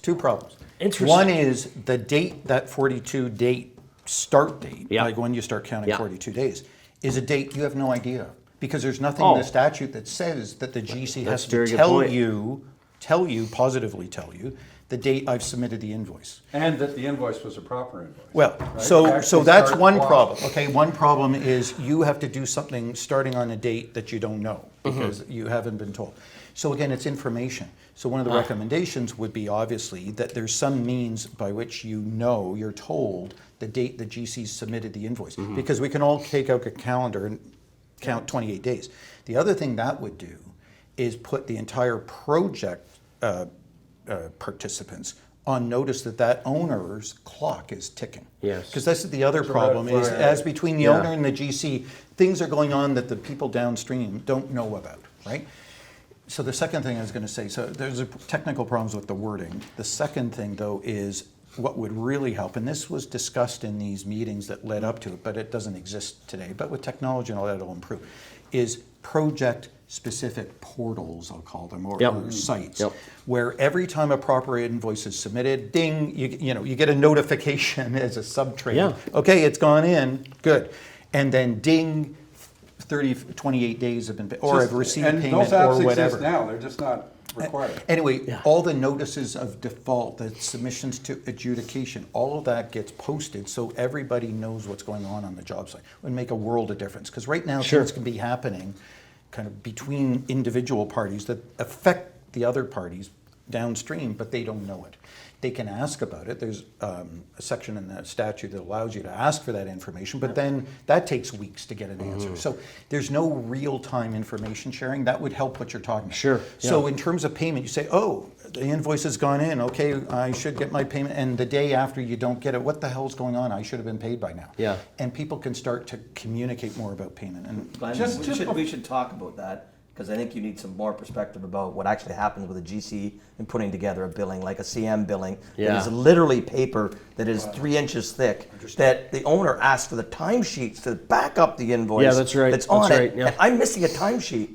They don't process a $2 million draw Yep. for one trade Yeah. on a timesheet. Yeah.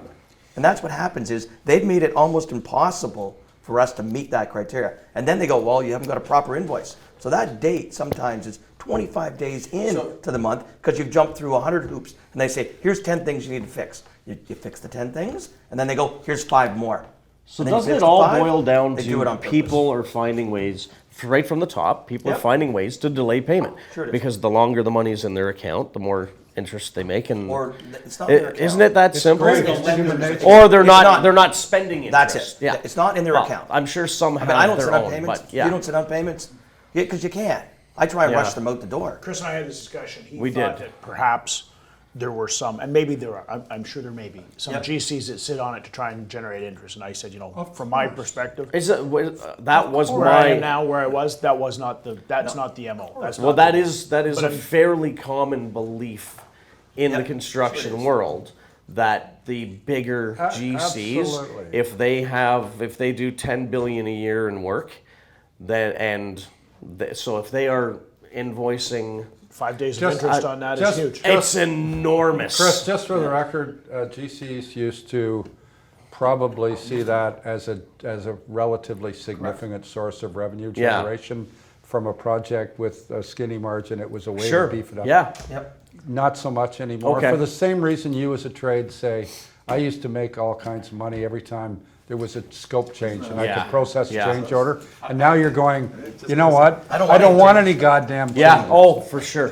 And the last sure. thing, but just back to the overview, I feel like, Glenn said 43 or 46 states in the U.S. have prompt payment legislation with a real-time dispute But don't they resolution have process. pre-liens though? The UK has it. China's got it. Everybody's got it. They do have- And They when do they have- and created that's- it, so you can't not get paid with a pre-lien system, but which is when never going to happen here. when the research was done, that Yeah. 18 months that led to the piece of legislation, Bill 142 or whatever it was, that was based on 18 months of research. And during that period, what they found, and this story came back from everybody, it's actually working in these jurisdictions. Excellent. It took years to Well, listen, it's good to take hear. effect. And trust me, I don't want nothing being Just to done talk about it. to your point Yes. about thinking that the contract or the general sits on money. Yeah.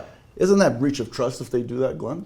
Yeah, so the other, but the other area of. Which the- is even the- a the more existing- serious thing. Which is way more so this- serious than By the that way, that was paying. not my opinion. But this is another part of the act that people forget about that's there. And again, it's a question of enforcing or not. Just to be clear, if the GC gets money from the owner and doesn't pay the subcontractors who worked on that job, as Romeo just said, that is by statute a breach of trust. Yeah. And not only is the company then liable to those unpaid subcontractors, but the individual people, the officers and directors are personally liable to Sure, those of course, yeah. subcontractors and can be sued in person. Absolutely. Right. And yet, how many times, again, if that sub's not paid and they hear the owner's paid the GC and the GC's not paid it down because they're busy investing it or something, which is what we were just talking about. How many times do they say, that's it, I'm going to my lawyer, I'm going to sue that GC? Yeah. They don't, because then they don't want to work. That's or right. They won't get the That's work the right. next time. So again, there's even as powerful a remedy in the statute as you can possibly imagine, the statutory right to sue the president of the company who's stiffing you personally. But nobody does it. Well, put it this way: I'm not going to get into specifics, but a couple of times in the past, we have had to lien, and it is a discussion with my business partner and I. How badly do we want to get paid? Well, for one thing, we're going to slow it down because it's now in court. I'm not concerned about time. It's only happened when we don't think we're ever getting paid. Right. So it is, do we want to end this relationship this way? And that's the discussion. And that's simply by filing a lien. That's how serious it is. And it's unfortunate because it shouldn't have to come down to that. True. But I guess, again, what it comes down to is there's a bunch of other companies that'll do the work. Yeah. So if and when I say unless nobody does it- everyone is willing to jump in and say we're not doing this anymore, there's always going to be that, hey, I'll do it. I'll do it. I'll do it for $2 less as well. And to be You know? clear, when I said nobody does it, Yeah. some people do it because Yeah. I have a day job. Right? Yeah, 'Cause fair if enough. Nobody exercises their legal Fair rights. enough. I would be out of work. Let's say it's but gonna work. few do. Few do. Let's say it's going to work, and it's going to become more popular. From my experience, and I've not had to deal with it personally, but I have had a number of discussions with people about these adjudicators, and the feedback's not great. So I think that has to get revisited because my comment about those who can and can't do it, teach. I've got that from, I've yet to hear somebody say, we had a really great experience, but I've heard things like, they really didn't understand the issues. Because I don't think they're lawyers. Interesting. So it's a I'm mixed beginning to bag. hear Some are lawyers. Exactly that. From some adjudications where I'm getting calls saying they actually knew what the hell they were doing. I got one the other day about Matt Ainley. Yeah, I was just going to say, we know These guys some of the worked with adjudicators. Matt Ainley when he was back to. But Ainley's an okay, He's a, but and he's a he goddamn knows good what he's doing, adjudicator. but there's He knows some what others. he's doing. So It's he like anything. researches. There's I some talked to that him. know He what is they're about doing and to some that check don't. out what's all about. But again, it's not early everybody days. does So that. I know that the roster, the 60 some odd names are all available. You can go see who it is, and you might go through and go, oh, know that person, I know that person. news, you Some get are good, influence some over are not picking. good, no question about it. But what's starting to happen, I was talking to the director of the organization, the authority that runs kind of the Law Society for Adjudicators. It's called ODAC, and that organization is finding now repeat business for those adjudicators who are good. That the cream is starting to rise to the top. The better adjudicators who understand it, write good decisions. I just had one the other day come out that went against the argument my client was making, and I read it and went, that's a really good decision. It went the wrong way, but it's not like you read and go, what the hell was that? It was, everything was analyzed and there was a justification for it, and at the end of the day you realize, okay, well, it didn't go our way, but My sense and that's is the other. ODAC's doing a good job too of overseeing all of this. So there's poor training, perhaps. People have criticized perhaps the training level and the backgrounds of some of these individuals. But eventually, again, this is very early days. But the number we can count on two hands early on. Now it's in the hundreds per year, and it's growing up. Because I know adjudications are way up. Right? Yeah, Well, they it's are growing growing, exponentially just at the moment, but In from the a hundreds. really But low number. but again, it's early days. Like in the UK, where they've had it, as I say, for over a couple of decades, what they found is the number of judges they needed in their specialized construction court went way down. really? Because They disputes didn't were need now the being moved masters into type. this new process. But once again, they had a mixed bag of people perhaps starting out. Eventually, the really bad ones who don't know what they're doing, you'd Nobody uses steer them. around They and weed it out. stick with the good ones, and then more good ones would join in, and so on. So And you that's do the get to hope. pick. You are part of the process. If you reach an impasse, then One ODAC gets steps in, assigned they to you. assign you one, but they also are watching the feedback of good decisions versus not, and the bad ones will be weeded out over time. There are some great ones in there as well. Excellent.